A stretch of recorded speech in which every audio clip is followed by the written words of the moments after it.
and it is more about what Jammu and Kashmir police is doing or intends to do. Achievements तो actually इस तरीके की चीज़ है जो कॉमन सिटीजन जो पुलिस सर्विसेज को ऑब्टेन करता है वो एवेल्युएट करेगा। और मैं हमेशा इसमें यकीन रखता हूँ कि स्टैटिस्टिक्स के जरिए आप अपनी अचीवमेंट्स को सही तरीके से बयान नहीं कर सकते हैं।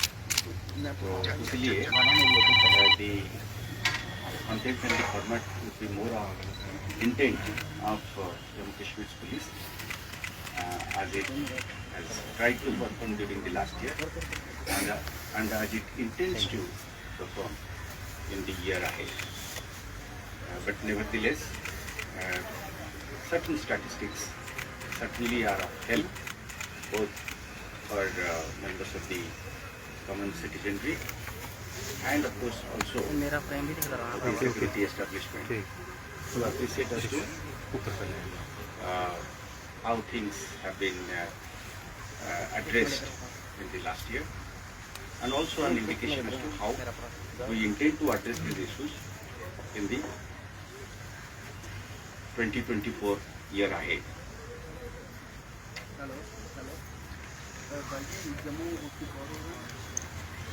I think currently we are passing through a very historical phase.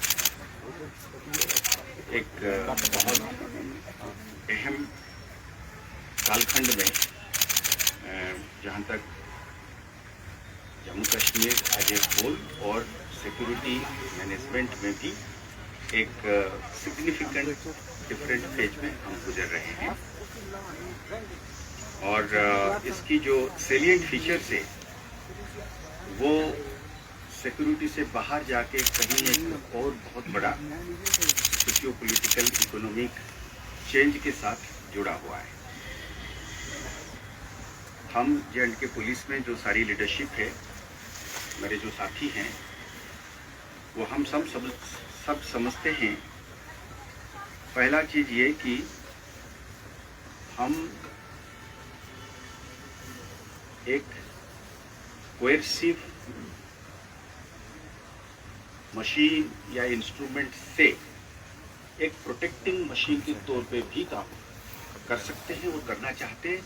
और पिछले साल में इसको हमने एक हद तक निभाया है, जिसका सबसे बड़ा इंडिकेटर है कि रिक्रूटमेंट में कमी।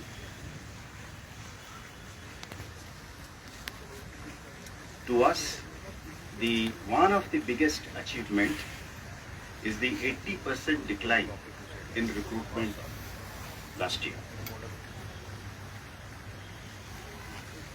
Year on year comparison में 2022 में it was 113 और इस साल अभी तक as we speak there were 22 recruitments.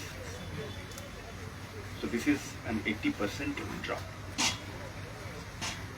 हम अपनी परफॉर्मेंस इंडिकेटर्स में अपनी पूरी मशीन में अपने ऑफिसर्स और down the line rank and file में हम ये समझते हैं कि हम हर कदम पे और हर कोशिश ये करेंगे कि रिक्रूटमेंट रुके और साइकिल ऑफ वायलेंस टूटे।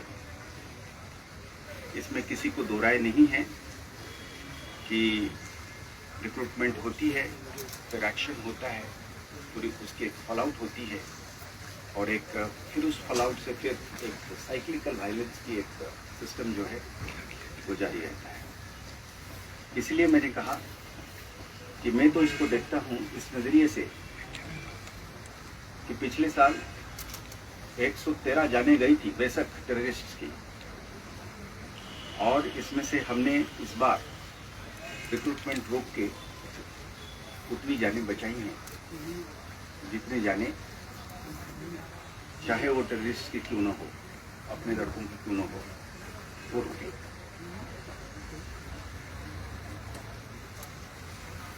सिविलियन किलिंग्स में पिछले साल 31 सिविलियन की डेथ हुई थी, इस साल घट के वो 14 है टेररिस्ट रिलेटेड किलिंग्स में। इसमें भी कमी है।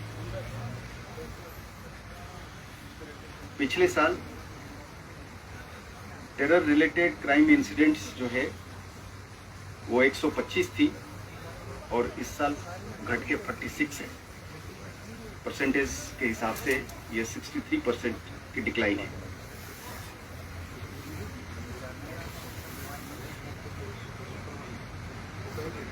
एक स्टैटिस्टिक्स ये है कि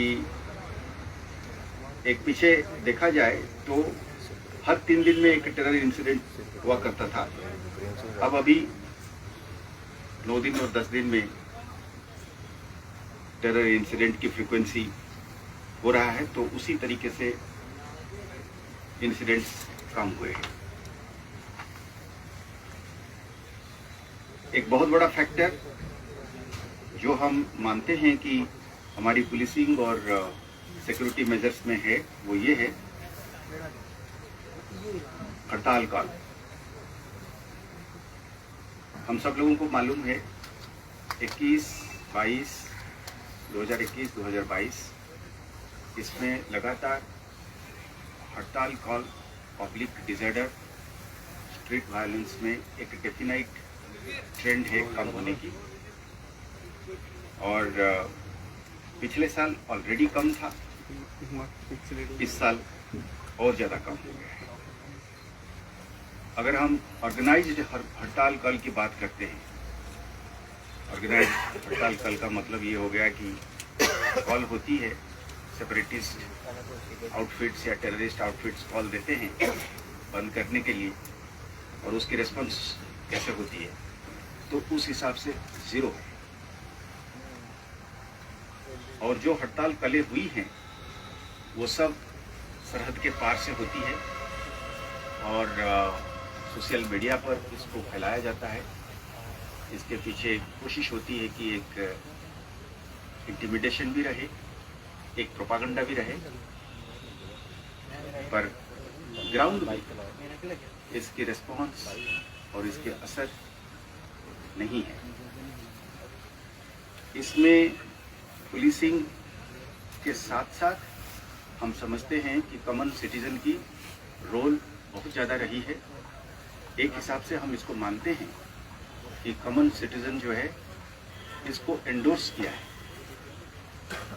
So by way of not responding to the calls and without any application of force from the side of the security establishment, this is in fact a silent endorsement of the silent common man who has voted in favor of peace and order.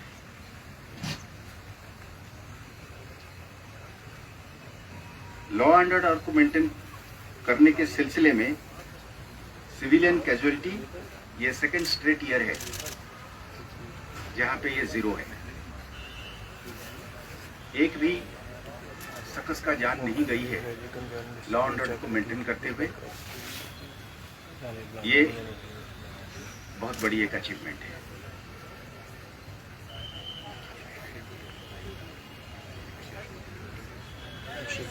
हड़ताल कल के साथ साथ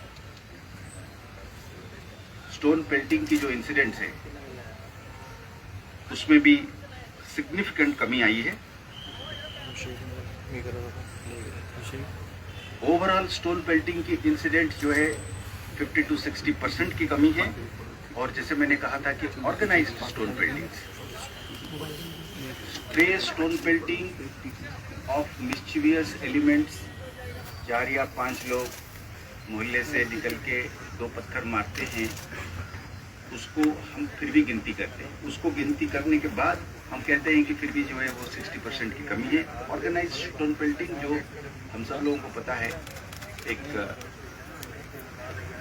योजनाबद्ध तरीके से एक conspiracy के तहत डिसरप्शन करने के लिए एक मोबिलाइजेशन के तहत जो होता है वो भी 0 है।